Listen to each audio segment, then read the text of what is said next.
ko siyang pakasalan! Araw-araw, gabi-gabi, yan ang iniisip ko, Juliet. Kung paano kita maihanap ng isang matinong lalaki sa lahat ng handaan at sa lahat ng pagod ko. Yun lamang ang gusto ko para sa'yo. Tapos ngayon, ganito ka makitungo sa akin? Sumusobra ka na, Juliet. Magpapakasal ka sa Huwebes. At kung hindi, kalimutan mo na may ama kang katulad ko. Hindi pwede! Ayoko! Inay, itay, ayoko po magpakasal! Pakiusap po Tumigil ako sa ka, inyo! Juliet! Pakiusap po ako, ayoko po magpakasal sa kanya!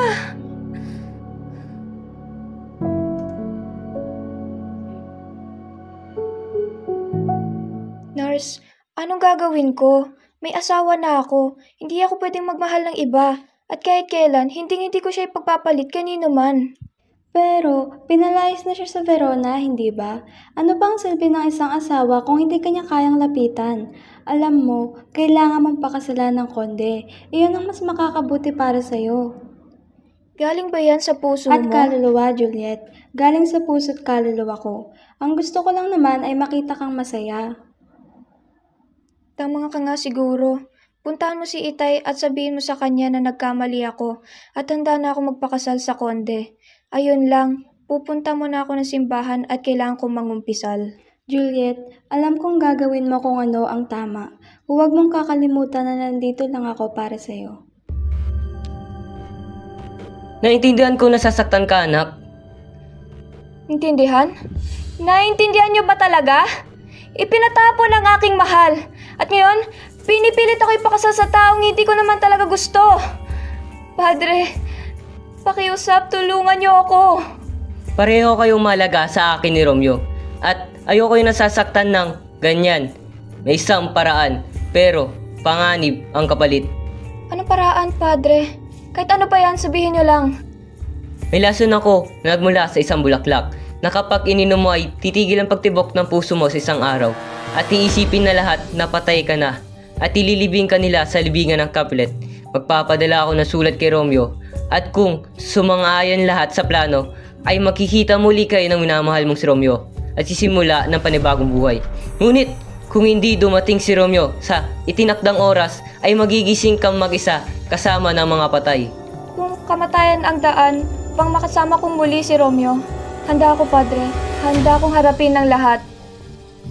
Kung gayon, sa susunod na araw na palang iyong kasal, gagawa na ako ng liham para kay Romeo at ipapadala ito mamayang gabi. Palisin mo ang iyong nurse at inumin agad ang lason. Agad itong e-epekto. Sa nagabayan ka ng Diyos sa iyong gagawin.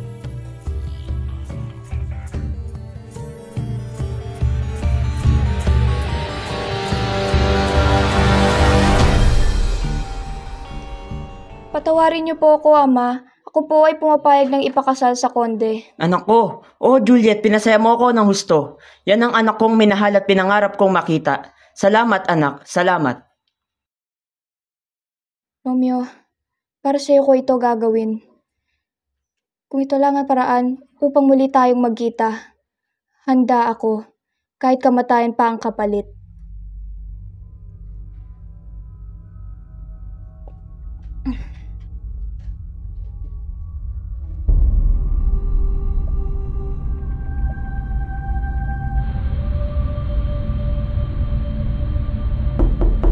Juliet! Juliet, gumising na mahal ko. Ito na ang araw mo. Ang kasal mo, Juliet! Juliet! Juliet, sabi ko gumising ka na. Juliet! Juliet! Juliet? Juliet! Juliet, madam! Juliet! Madam, hindi. Gumising ka naman. Juliet, oh Diyos. Hindi. Hindi.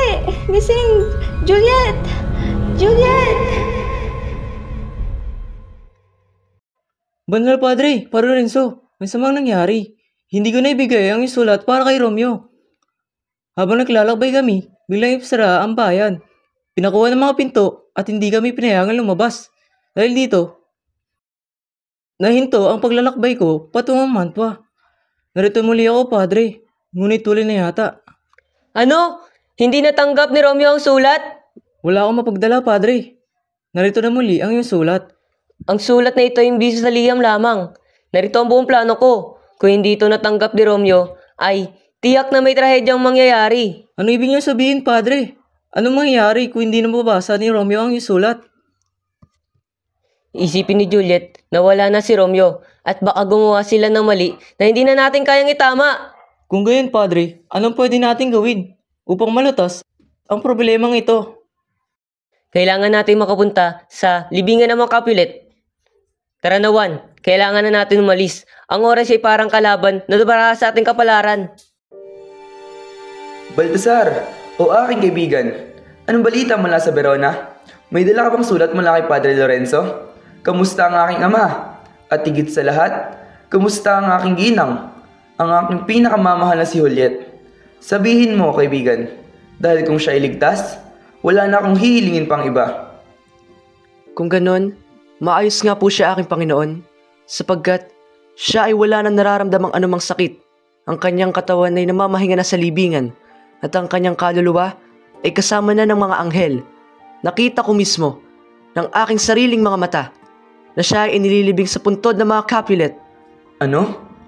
Anong sabi mo? Si Juliet? Patay? Hindi. Hindi totoo yan.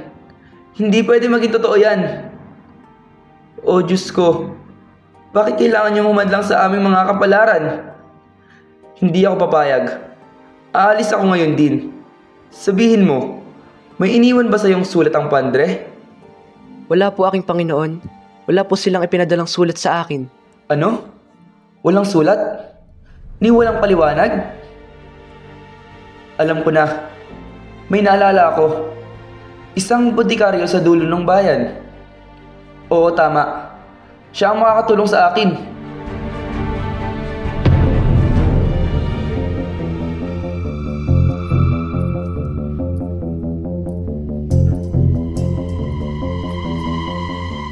Hoy, botikaryo.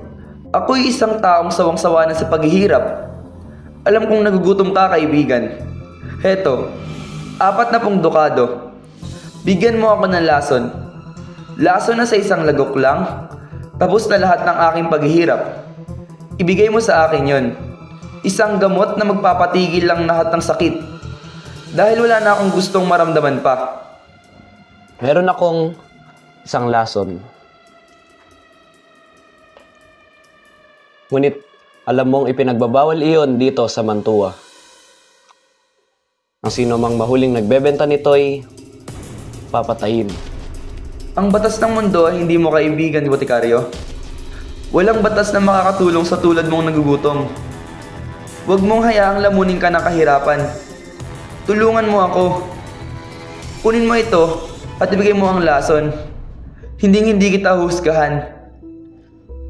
Kung iyan ang iyong kagustuhan, ilawok mo ito sa kahit anong likido at inumin. Kahit pa kasing lakas mo, ang 20 tao, isang lagok lamang, ika'y mamamatay. Ang Diyos na ang bahala sa iyong kaluluwa. Kunin mo ito. Salamat. Hindi mo ipinagbili ang lason. Binili mo ang kalayaan mo sa gutom. Ngayon, Juliet, sandali na lang at makakasama na kita.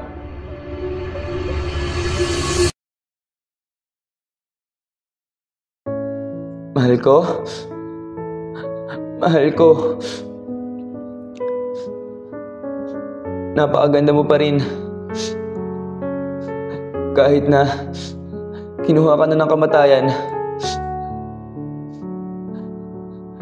hindi pa rin itaman ako ang iyong kagandahan. Mahal ko, hintayin mo ako. Sa kabilang buhay kung saan wala nang ahadlang pa sa atin.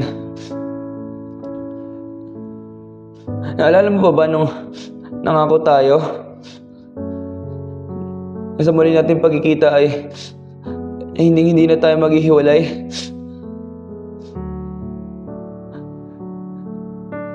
Itong laso na to ang magbubuklod sa atin.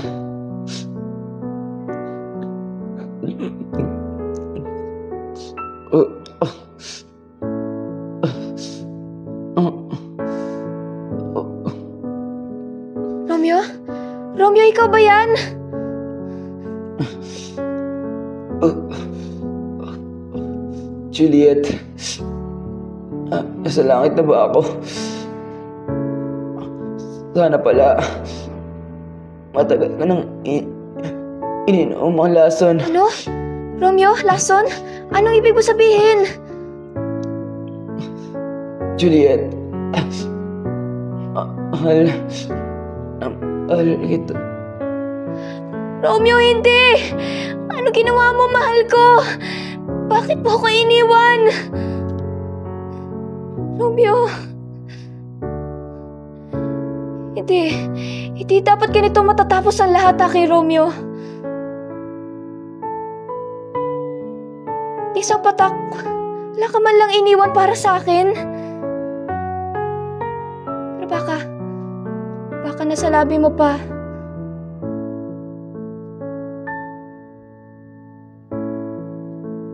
Hindi sapat ang lason.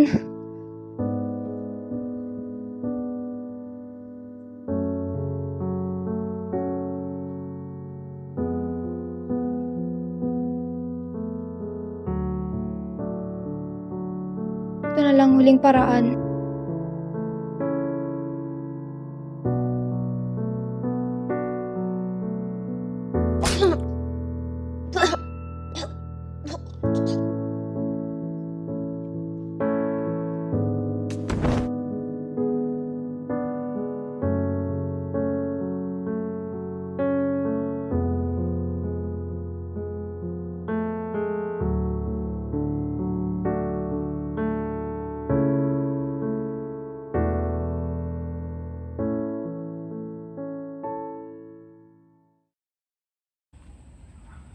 Turo ka dun, Sek, sa ano?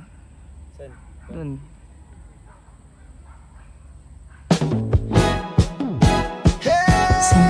Ito. Oh, Diyos ko. Bakit kailangan yung pakialaman ng aming mga halaman? Pwede maging totoo yan. Oh, Panginoon. Bakit kailangan yung pakialaman ng aming mga halabaran? Ang ilong mo ay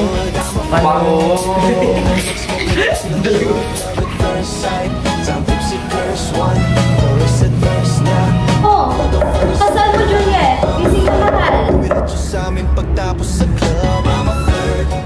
Pumapasok. Ay, andun ba? Papasok na. Papasok ka muna. Sige. 3, 2, 1, action. Hindi! Ayoko! Wait lang, 3, 2, 1, action. Hindi! Ayoko magpakasal sa kanya! Ay, ang mahal ko. Ano yun? Pinipilit ako ipakasal sa ibang lalaki. Hindi ko naman talaga mahal. Padre. Alpak talaga kahit... Narito ako ngayon, Padre. Muli-muli niya yata. Ano? Hindi na... Padre Lorenzo, may masamang nangyari. Hindi ko naibigay ang sulat para kay Romeo. Habang naglalakbay kami, pinasara ang bayan at pinakuha ng mga pinto. 2, 1, action. Banal na Padre Lorenzo, may masamang nangyari. Hindi ko nadala ang sulat mo kay Romeo. Tingnan lamang. Nandito ang buong plano ko. Kung hindi niya ito nabasa,